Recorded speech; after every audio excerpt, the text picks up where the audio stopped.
COVID originated in December 2019. 700 million people have been infected by COVID since then. But out of that number, 7 million people died. That it's a 1 in a million chance of dying from a sickness like this. These chances seem really low, but that doesn't really mean that it's never gonna happen. But it still makes you feel like you're safe because it's such a low chance. Nothing's really gonna happen to you. But it can still happen. Hi, I'm Jess, and I was one of these people who thought these chances were really low and that it would never happen to my family or me. And it kind of did.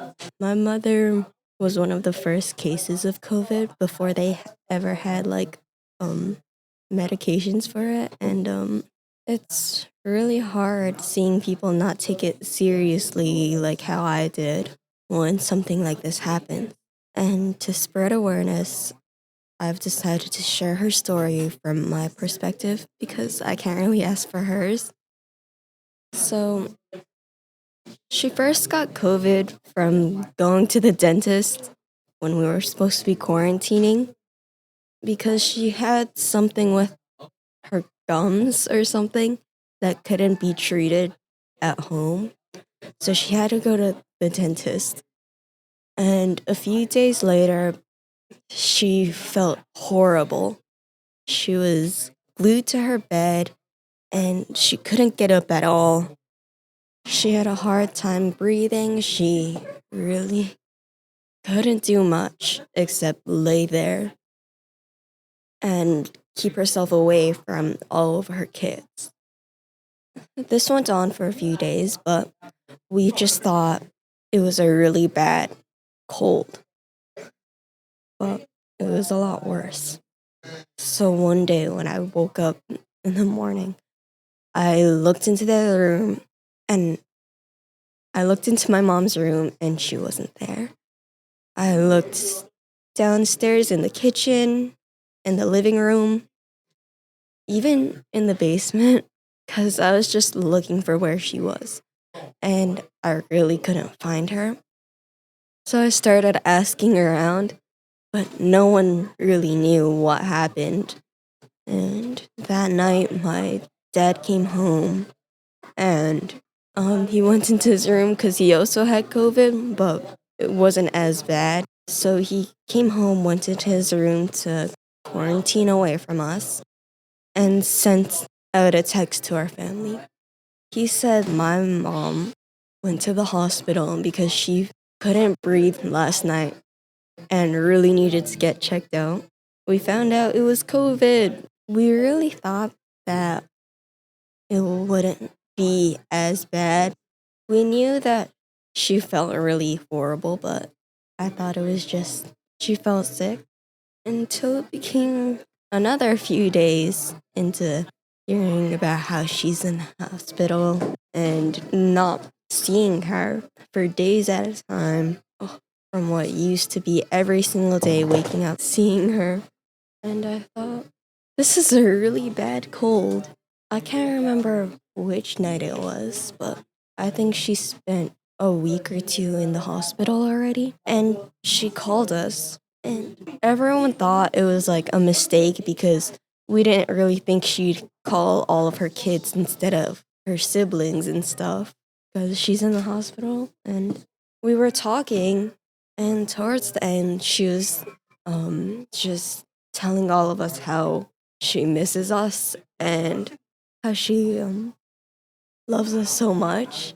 I thought she just felt lonely in the hospital because she was by herself, and I I just said I love you back because I didn't really think that much of it, but those were some of her last words to me. The next day we went in to visit her. Um,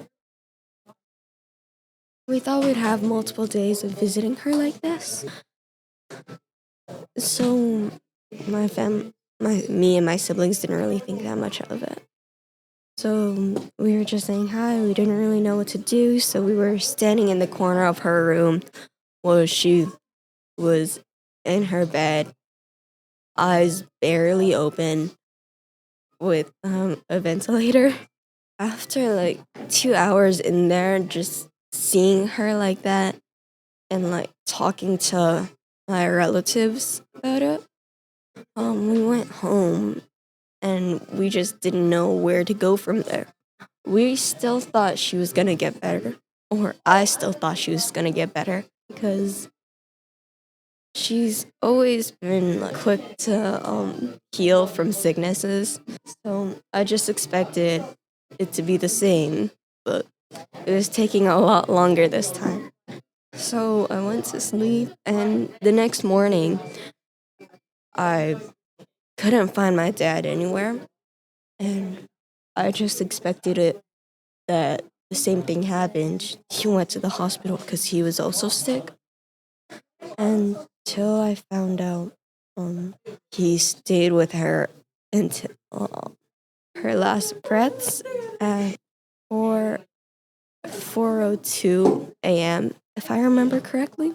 And seeing this happen was, hearing about how this happened was really hard to listen to. Um, so I stopped listening and I was just in disbelief. It became very real when I when my dad told us that he shared with us her last text to him about how she didn't expect this to happen, and um, um how she didn't want this to happen. She wishes it didn't happen, and how because she went to the dentist, she can't watch her kids grow anymore. Thank you for listening. Goodbye.